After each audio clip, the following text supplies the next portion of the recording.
started the question. We continue the question today. This is diagram that is given to us और वो हमें कह रहे हैं कि हमारे पास एक ऑब्जेक्ट है जो अपवर्ड जा रहा है with the speed of speed dv है and it stops and then it returns. So I'll draw this diagram on the board and then we'll solve the question.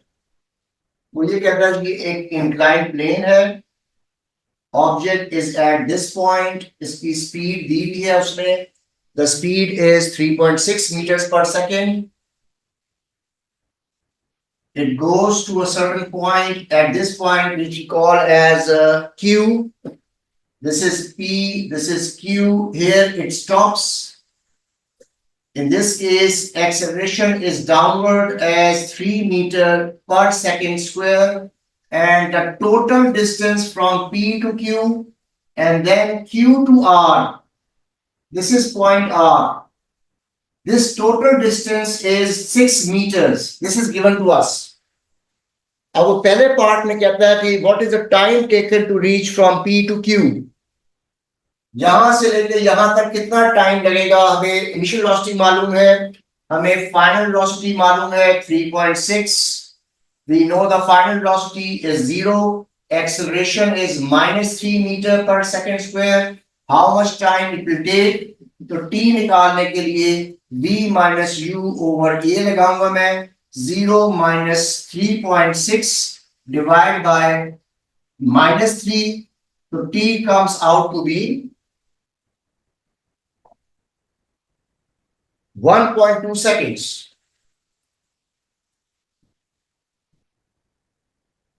Second part में वो कहता है कि व्हाट इज द डिस्टेंस. ये P से लेके Q तक क्या क्या डिस्टेंस है? S. We can use the formula V square minus U square is equal to 2AS. 0 minus 3.6 square 2 times -3 into S. और यहां से S निकल आएगा 3.6 square divided by 6. So S comes out to be 2.16 meters. In other words, the distance from P to Q is 2.16 meters. Next part में वो कहता है कि what is the speed at R? अब जब ये बैकवर्ड आ रहा है, इस जगह पे स्पीड 0 होगी, एक्सेलरेशन 3 मीटर पर सेकेंड स्क्वायर होगी और यहां पे हमने स्पीड निकालनी है. अगर हम किसी तरीके से ये डिस्टेंस निकाल सकें, I call that distance as S1. अगर हमें डिस्टेंस मालूम हो जाए तो हम v square minus u square 2as लगा सकते हैं. सो S1 कैसे निकालेंगे हम? मैं यहां सॉल्व कर रहा हूं. This whole distance is 6. This distance is 2.16. तो बाकी जो डिस्टेंस बचेगा वो S1 हो जाएगा. That means S1 will be equal to 6 minus 2.16 and that will give you the value of S1. 3.84. अब मैं लगाऊंगा v square minus u square is equal to 2as. v square is equal to 2 times, यहां पे हम acceleration को plus में लेंगे because now the object is accelerating, into 3.84 and from here I will calculate the value of velocity which comes out to be 4.8 meter per second. इस तरीके से हम इस क्वेश्चन को स्टेप बाय स्टेप सॉल्व करेंगे. वो कहते हैं ड्रॉ वेलोसिटी टाइम ग्राफ. तो हमें मालूम है initial velocity was 3.6. We'll draw straight line. 1.2 पे ये कट करेगा, यहां से 3.6 से 1.2 पे कट करेगा and then it will continue up to the speed of 4.8. तो it should be a straight line. फिर वो कहता है what is the difference in kinetic energy?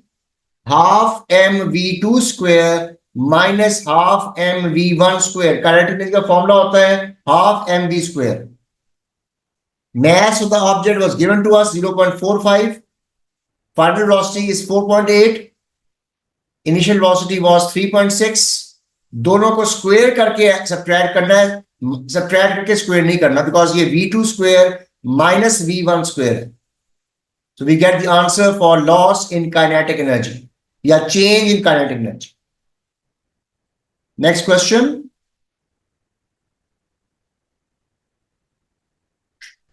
अब वो कहता है कि हमारा एक ऑब्जेक्ट है, एक्सप्रेशन है s is equal to half a t square. असल एक्सप्रेशन है s is equal to u t plus half a t square. यहां पे मैं यू टी को जीरो लिख रहा हूं. What are the conditions? U t zero कैसे हो सकता है? टी तो मौजूद है वहां पे. इफ यू इज जीरो, पहली बात तो ये कि इक्वेशन जो है, इक्वेशन ऑफ मोशन है, इसमें एक्सेलरेशन जो है वो कांस्टेंट होगी. बिल्कुल सही आपने कहा, u should be equal to zero. तो दो कंडीशन जरूरी है. एक, u should be zero, initial velocity should be zero, and secondly acceleration should be constant. Next part, I draw it on the board. वो कहता है ये ऑब्जेक्ट गिर रहा है फ्रॉम द पोजिशन. आपने टाइम निकालना है कि बेसिकली फोटोग्राफ ली गई है, तो जब वो 79 पे पहुंचता है तो उस वक्त फोटोग्राफ लेते हैं आप, और जब तक फोटोग्राफ कंप्लीट होती है तो वो 90 तक पहुंच चुका हुआ. इसलिए ये जो पिक्चर है ये ब्लर्ड आ रही है. तो वो कहते हैं जी कब आपने फोटोग्राफ स्टार्ट की थी, वहां तक पहुंचने में कितना टाइम लगा. That means how much time it takes to reach 79 centimetres. And then आखिर में पूछता है 79 से लेके 91 पहुंचने में what is the time interval. अब ये थोड़ा सा मैं बोर्ड पे समझाऊंगा, फिर आप इसको फॉलो कर सकते हैं.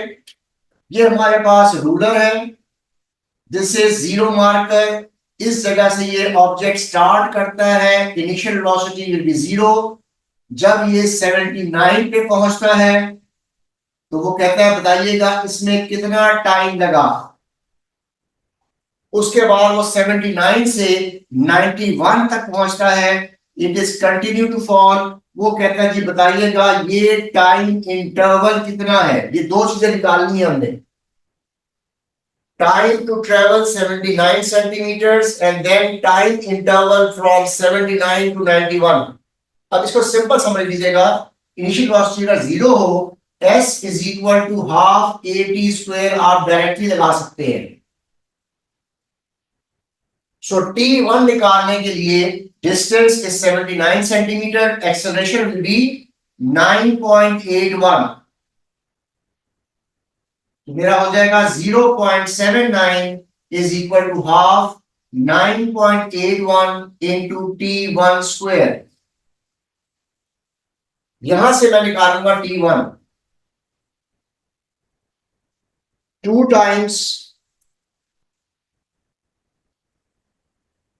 0.79 और उसके बाद आप T1 निकालेंगे. मेरा आंसर आ रहा है 0.40.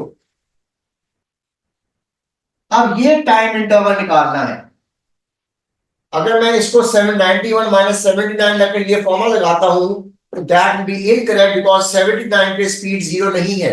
या तो मैं 79 पे स्पीड निकालूं, फिर v square minus u square 2as लगा सकते हैं, या फॉर दैट मैटर टाइम हमें कैलकुलेट करने के लिए स्पीड u की जगह पुट करनी पड़ेगी. तो आसान तरीका क्या है कि आप 91 डिस्टेंस ट्रेवल करने का टाइम निकाल लें T2, और T2 में से माइनस करेंगे T1 तो टाइम इंटरवल डेल्टा T आ जाएगा. For T2, again we use the same formula. Distance is 91 centimeters. not 91, it is 90. 0.90 is equal to half 9.81 into T2 square. और यहां से मैं T2 निकालूंगा 2 times 0.9, which comes out to be 0.43. यहां से इधर तक पहुंचने में 0.4 सेकेंड लगे, यहां से यहां तक पहुंचने में 0.43 सेकेंड लगे. So what is your time interval? T2 minus T1, 0.43 minus 0.40. So I get the answer for the time interval that it takes to move from 79 to 90, वही हमसे टाइम इंटरवल पूछा था, वही टाइम है जब वो पिक्चर खींच रही है। अब वो कहता है जी कि अगर हम एक और रेडियस बॉल का थ्रो करें, सेम रेडियस हो मगर डेंसिटी कम हो और air resistance is not negligible. First case में एयर रेजिस्टेंस वाज नेग्लिजिबल, तो हम straight way equation of motion use कर रहे हैं because acceleration will be constant. अब इसमें जो है वो ऑब्जेक्ट डिसेलरेट, उसकी एक्सेलरेशन मैक्सिमम नहीं रहेगी, कम होती जाएगी। इसका मतलब यह है कि उसकी स्पीड भी कम होगी, speed will be less. So what happens, अगर स्पीड कम होगी तो वो ब्लर्ड भी कम कम हो जाएगा बिकॉज इट विल बी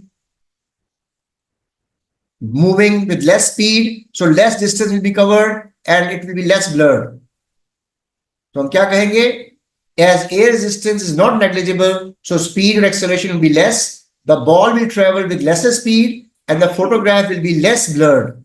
क्योंकि स्पीड कम हो रही है, जितना ब्लर्डनेस है वो स्पीड के ऊपर डिपेंड करती है। Okay, next question. Okay, before that we'll do another small article which is motion of the particle on an inclined plane. अब यहां पे एक्सेलरेशन कैसे निकाली जाएगी, बहुत इंपॉर्टेंट आर्टिकल है बिकॉज पे काफी क्वेश्चन आते हैं। Motion of a particle on an inclined plane, for example ये हमारे पास एक इनक्लाइंड प्लेन है एंड लेट अस अज्यूम कि ये एंगल जो है वो 30 डिग्रीज है और ये हमारा ऑब्जेक्ट है। अब इस ऑब्जेक्ट पे कौन कौन सी फोर्सेस एक्ट कर रही हैं? पहली फोर्स जो इस पे एक्ट कर रही है वो इसका वेट है, दूसरी फोर्स इस पे एक्ट कर रही है तो वो इस पे फ्रिक्शन है,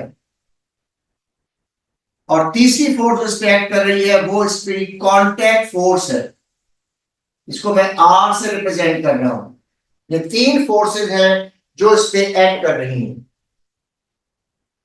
what will be the forward force,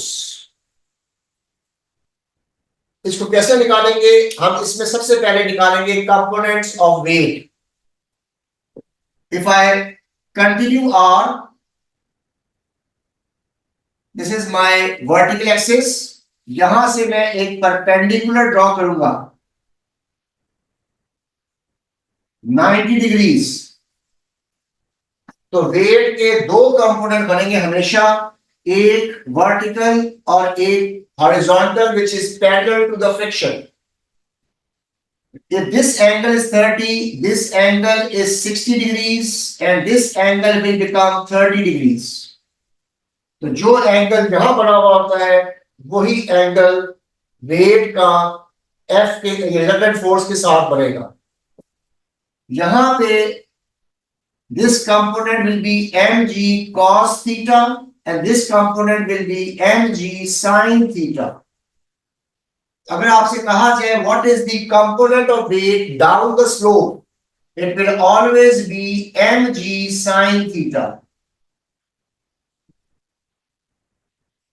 Component of weight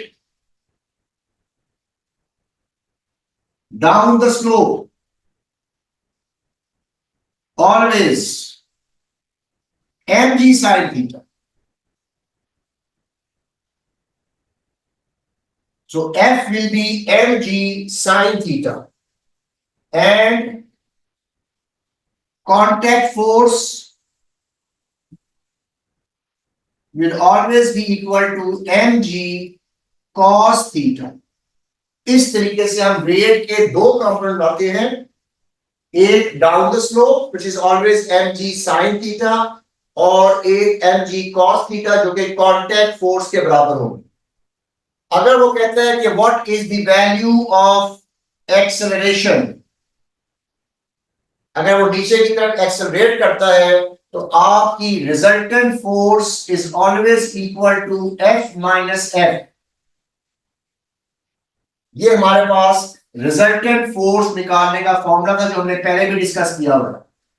so F1 will be equal to mg sin theta minus f. हम हमेशा यही फॉर्मूला इस्तेमाल करेंगे जब भी हमने रिजल्टेंट फोर्स निकालनी है, forward force minus backward force. इस केस में it will B mg sin theta and minus f. Acceleration निकालनी है अगर आपने तो f1 ओवर m से आप एक्सेलरेशन की वैल्यू कैलकुलेट कर सकते हैं. This is how we resolve inclined plane. Object placed on an inclined plane तो हमेशा इसी तरीके से आप एक्सप्लेन करेंगे. फॉरवर्ड फोर्स क्या होगी, बैकवर्ड फोर्स क्या होगी, फ्रिक्शन क्या होगी, कांटेक्ट फोर्स किसके बराबर है, इसको आपने एक्सप्लेन करना है.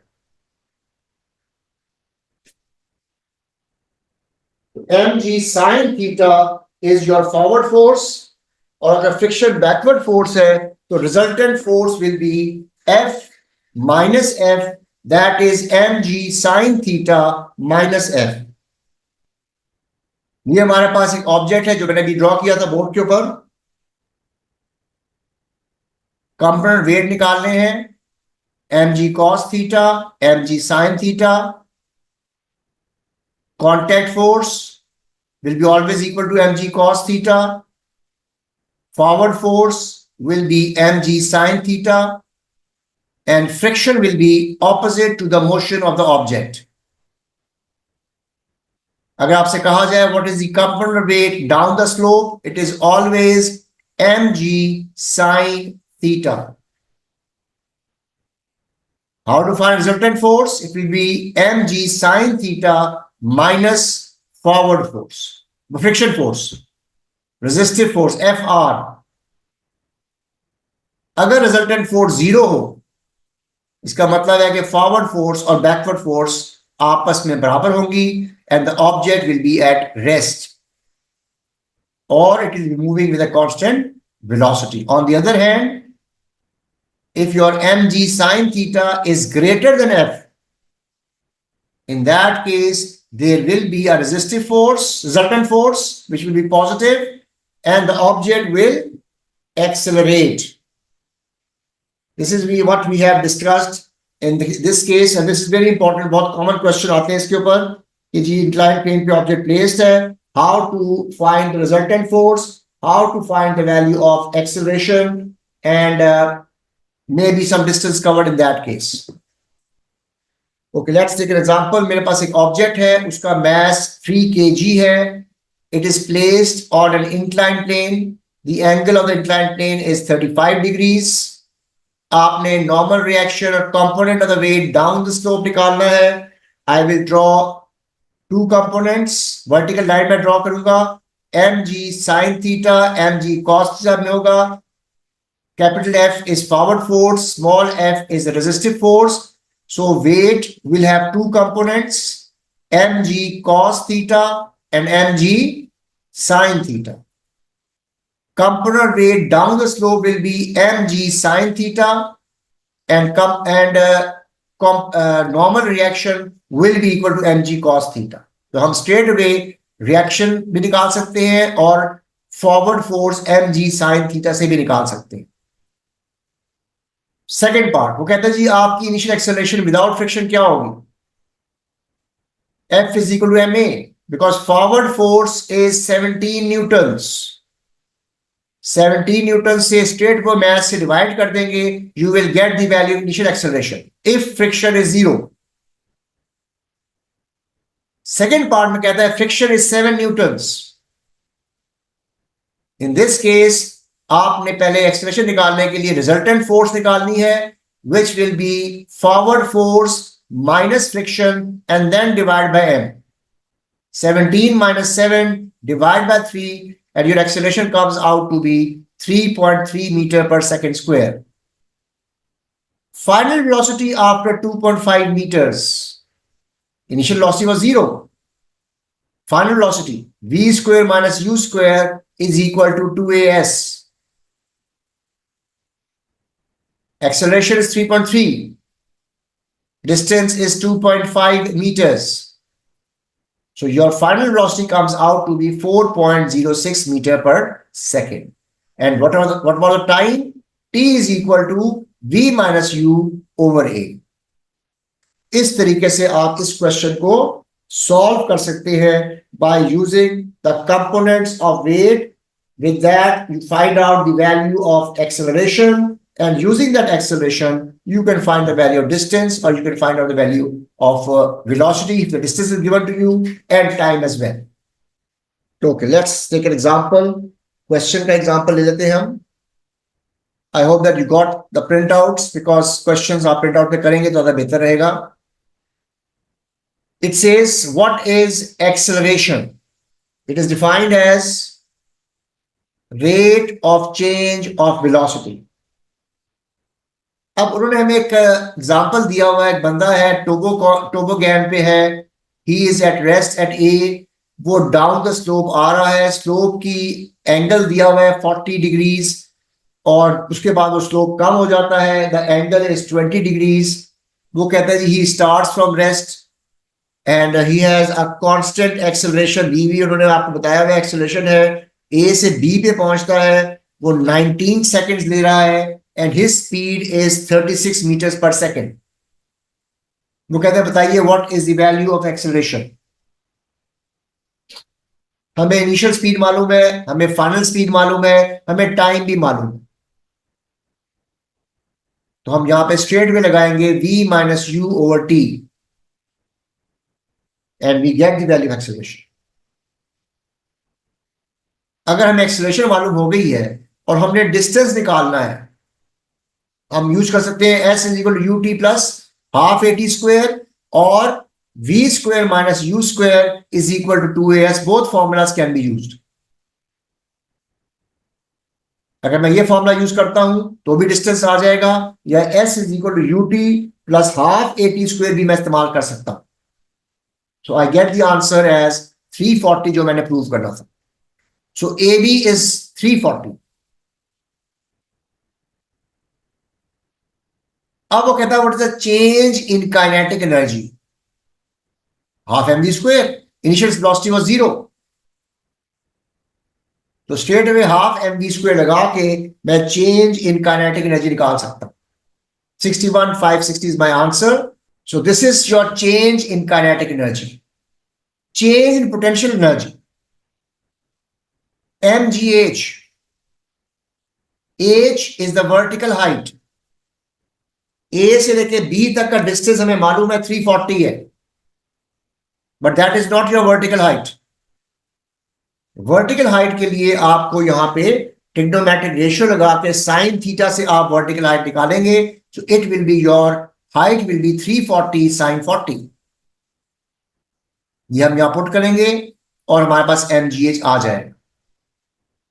अब नोट कीजिएगा, loss in potential energy is far greater than loss in kinetic energy, gain in kinetic energy. यहां वो पूछता है what is your frictional force. तो ये बेसिक कॉन्सेप्ट ये है कि loss in potential energy should have been equal to gain in kinetic energy. वो इक्वल नहीं है, तो बाकी एनर्जी कहां गई? It is energy lost against friction, और फ्रिक्शन के अगेंस्ट जो एनर्जी जा रही है उसकी फोर्स अगर निकालनी है तो वो F इंटू डी से आप निकाल सकते हैं. तो पहली बात तो ये हमें निकालनी पड़ेगी energy lost against friction. 200,000 minus 62,000, और वो हम F इंटू डी लगाएंगे, और डी कौन सा लेंगे? जितनी देर तक वो फ्रिक्शन एक्ट कर रही है वो वही डिस्टेंस है from A to B. F into 340 loss of energy के बराबर आ जाएगा, और यहां से फिर हम F निकाल सकते हैं.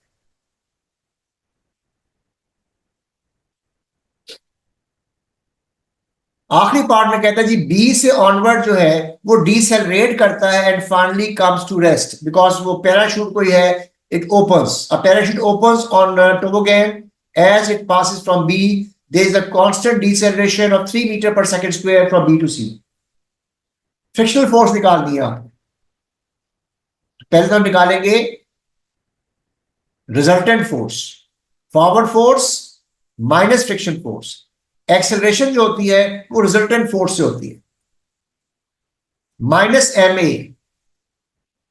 सो डिसेलरेट कर रहा है, इसलिए मैंने इसको माइनस एम ए पुट किया हुआ है। फॉरवर्ड फोर्स जो होती है वो एम जी साइन थीटा होती है, फ्रिक्शनल फोर्स जो है वो माइनस एफ है। हमने एफ निकालना है, minus F, m g sine theta plus m a will be my final answer. Mass is already given to us 95 kg, mg sin theta लगाऊंगा मैं यहाँ पे, और ma इसमें ऐड हो रहा है, and that adding up will give you the value of frictional force. So in this case it comes out to be 4604 newtons. इस तरह आप इस क्वेश्चन को लॉजिकली एक्सप्लेन करेंगे कि energy can neither be created nor be destroyed, but it can be converted from one form to another. It says हमारे पास एक ट्रॉली है जिसका मास 42 kg है, उसको आपने एक हॉरिजॉन्टल सरफेस पे पुश किया है, उसकी स्पीड जो है वो 1.2 मीटर पर सेकेंड है, और वो 1.9 मीटर ट्रेवल करती है बिफोर कमिंग टू रेस्ट। तो हमें इनिशियल वेलोसिटी मालूम है, फाइनल वेलोसिटी मालूम है, और डिस्टेंस भी मालूम है। हमने ए निकालना है, v square minus u square is equal to as 0 minus initial velocity was 1.2. What is the value of a if distance is 1.9? Answer negative में आएगा। इसका मतलब ये है कि इट इज डीसेलरेशन, मगर जब डीसेलरेशन लिखूंगा तो 0.38 ही लिखूंगा, वरना leave it as it is a is equal to minus 0.38।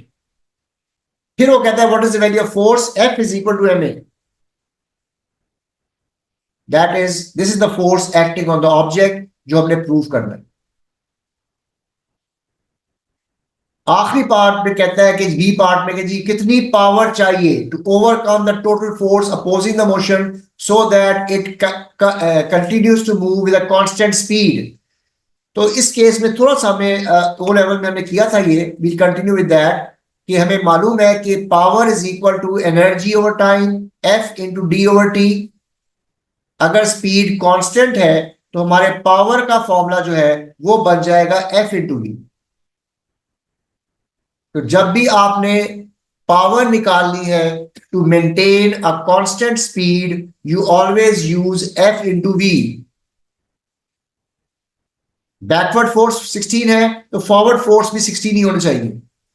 So straight away F into v लगाऊंगा मैं 16 into 1.2 and I will get the value of the power required to maintain the same speed. Always remember, इस तरीके से आप हमेशा power को आप calculate करते हैं। Okay ji, next part. Again we have a trolley and it is also inclined at a certain angle of 2.8 degrees. अब वो कहते हैं what is the component of the weight down the slope? Always remember, अगर हम बात करते हैं, मैंने थोड़ा सा इसको डायग्राम को जरा बड़ा कर दिया है, component of weight down the slope is always mg sin theta। तो इस ट्रॉली पे भी दो फोर्सेस लगेंगी, एक forward force mg sin theta और एक backward force which is the force of friction. So component weight down the slope is mg sin theta.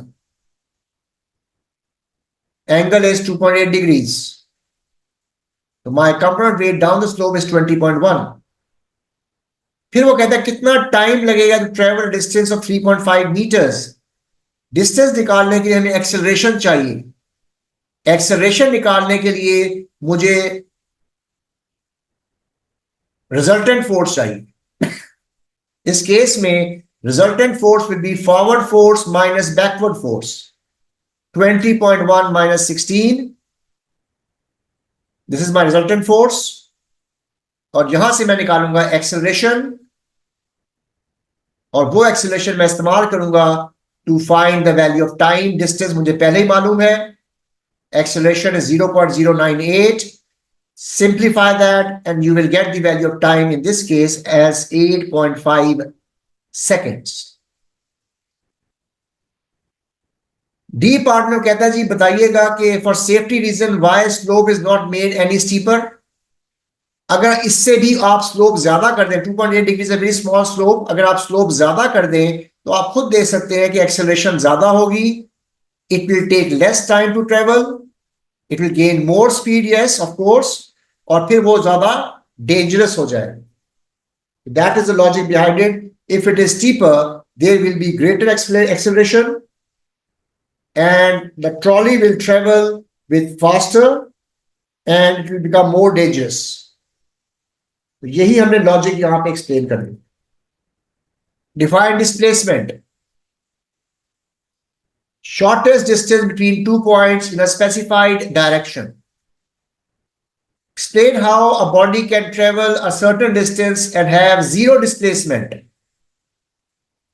if it returns back to its original or starting position. अब हमारे पास एक गाड़ी है जो up the slope जा रही है, डिस्टेंस ट्रेवल करती है 450, एंगल है 5 डिग्रीज का, और जब वो टॉप पे पहुंचती है उस वक्त उसकी स्पीड हो जाती है 28, यानी कि एक्सेलरेशन कांस्टेंट है. स्टार्ट करती है फ्रॉम रेस्ट. यहां पे हम लगाएंगे a is equal to v square minus u square is 2as, because acceleration constant है, फाइनल वेलोसिटी मालूम है, इनिशियली मालूम है, और डिस्टेंस भी मालूम है. From here we get the value of acceleration as 0.87. Then they ask her about time. उसके लिए हम क्या लगाएंगे? A is equal to V minus U over A. So this is the value of the time that takes to move from start to 450 meters. Next part में कहता है जी gain in kinetic energy. Gain in kinetic energy half mv square. Velocity से जो gain की थी वो हमें निकाली हुई है 28. Gain in potential energy mgh, मगर यहां पे जो हम h लेंगे वो वर्टिकल हाइट होगी. हमें सिर्फ डायगोनल हाइट मालूम है, तो वहां पे हम h sin थीटा लगाएंगे. 450 sin 5. mgh is the formula.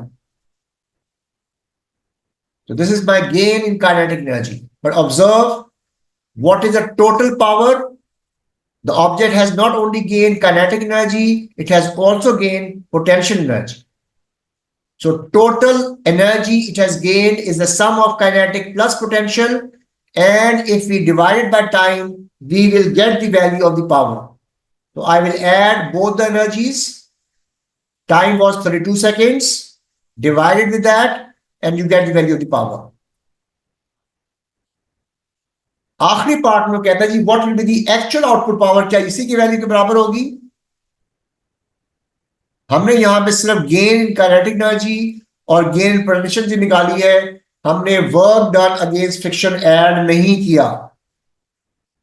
Engine ने इससे ज्यादा पावर अप्लाई की है फॉर मेंटेनिंग दिस एक्सेलरेशन, और वो work done against at friction भी काम काउंट किया जाएगा. एनर्जी वेस्टेड अगेंस्ट फ्रिक्शन वो भी इंजन ही प्रोवाइड कर रहा था.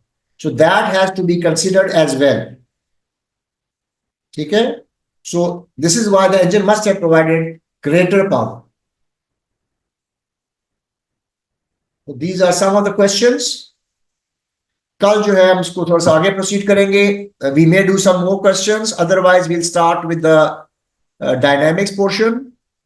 वो हम कंप्लीट करके अपना काइनेमैटिक्स और डायनामिक्स का बेसिक क्वेश्चंस कंप्लीट करेंगे. And then we have motion in 2 dimension which is projectile motion. उसके बाद वो स्टार्ट करेंगे. तो डायनामिक्स भी हमने करना है. इसके बाद पहले हम देखेंगे हमें क्वेश्चन कितने करने हैं, then we'll proceed with that. ठीक है.